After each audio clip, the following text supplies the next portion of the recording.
you know, it was meant that, first of all, they're all Dolphins fans, you know, so it wasn't trying to fill a, you know, square peg in a round hole. They in a few cases, approached us. And secondly, is they care about this community and have roots in this community, especially in the case that, as you know, these Stephans, you know, the long, deeply rooted commitment to making a difference here in South Florida. So, you know, those were great opportunities for us. And we also need to diversify our fan base, not just ethnically, which is a big priority. We have to make ourselves more accessible to fans of all ethnicity and nationalities, but regionally. You know, the one criticism that we heard from time to time when we first got here was that, you know, under Wayne Huizinga's rules, the Dolphins became the Broward County Dolphins, or the Fort Lauderdale Dolphins. And, you know, we made it clear early on that we wanted to be active and engaged in Miami-Dade County. These were the Miami Dolphins, not the, you know, Deerfield Beach Dolphins. And, you know, we've made that commitment, and we tried to do it not at the expense of alienating that strong fan base that we have in Broward County, because they're important to us.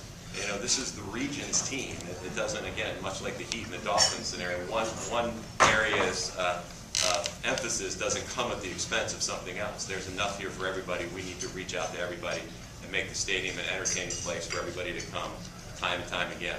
And then the third pillar, which really doesn't change, but is a little different in football than baseball, is being active participants in the community.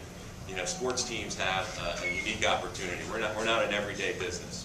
You know, we only have 200 full-time employees, but there's not very many companies with that employee base who are on the front of the newspaper, you know, 6 months a year, and have the ability to dispatch stars and high-profile representatives and ambassadors into the community on a regular basis. And again, this is something else that has to start at the ownership level.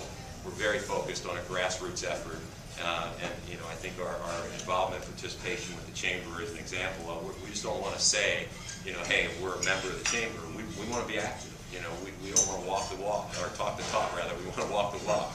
And for us to do that, we have to get out of the office. We have to be out in the community. We have to make a difference in the community.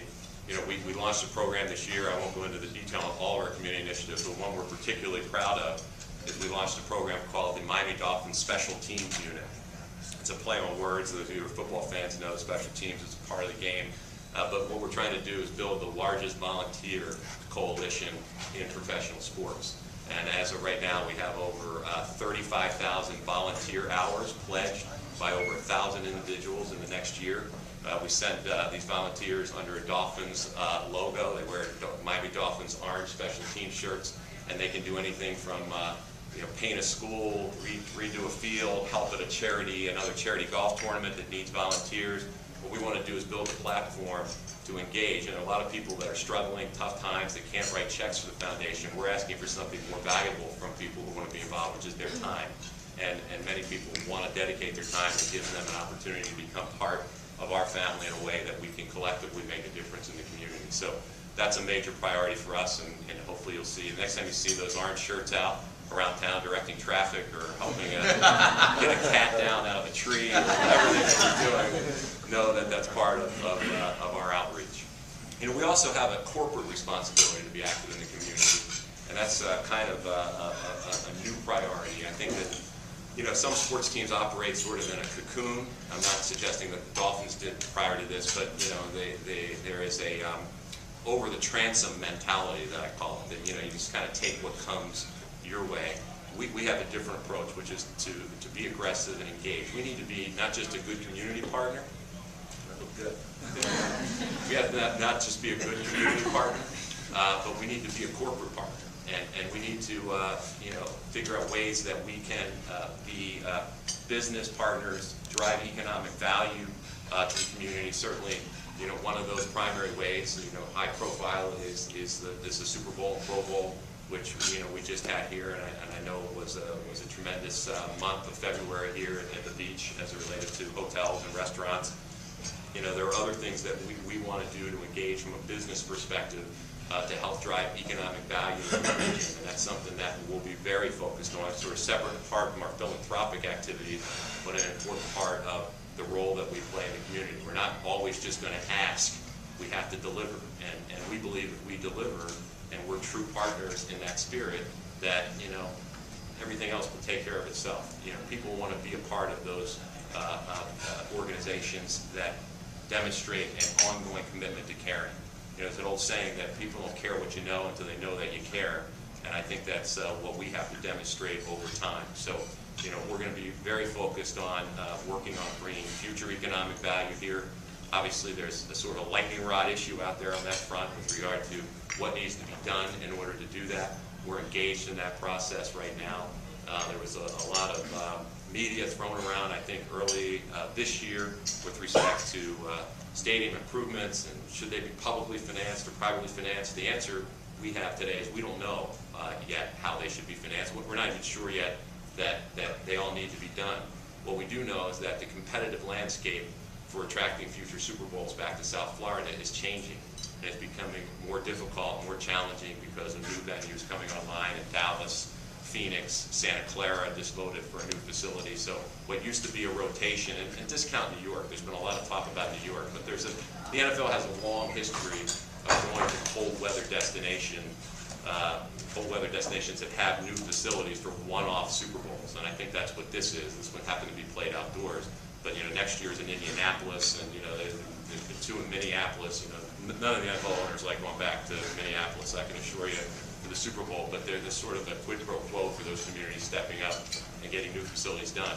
The cities we're worried about as it relates to getting a Super Bowl every 5 years, as we've done over the first 4 decades here as a community, Dallas, Phoenix, New Orleans, Tampa, Santa Clara, soon to be Los Angeles. You know, that list, which used to be 2 or 3 communities deep, is now 5, 6, maybe soon 7 communities deep.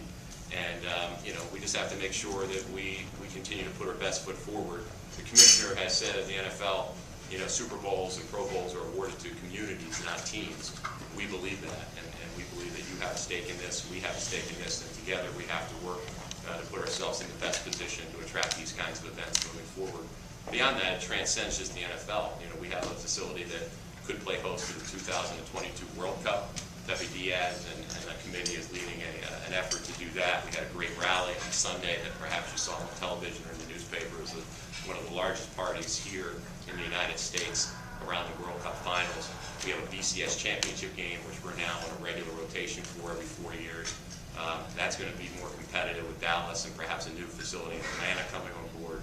We don't want to lose that. So keeping these big-time marquee events for South Florida, which is a marketplace which thrives and hosts these events in a way that no other community does, we feel is an important part of the stewardship of owning the Dolphins, and probably the most important element outside of our everyday blocking and tackling, to use a football metaphor that we use to run the franchise. So anyway, I will leave time for questions. Again, it's really a pleasure to be here with you.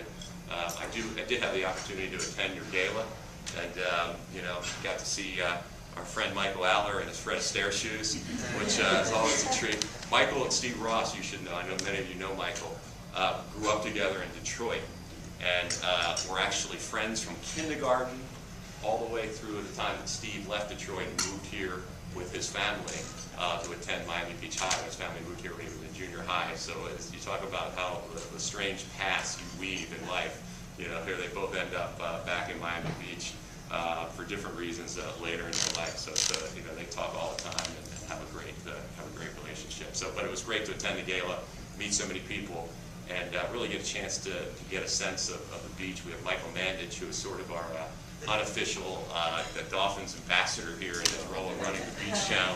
You gotta get him an orange shirt then. I'm just ready. I'm looking for where he parked his horse outside.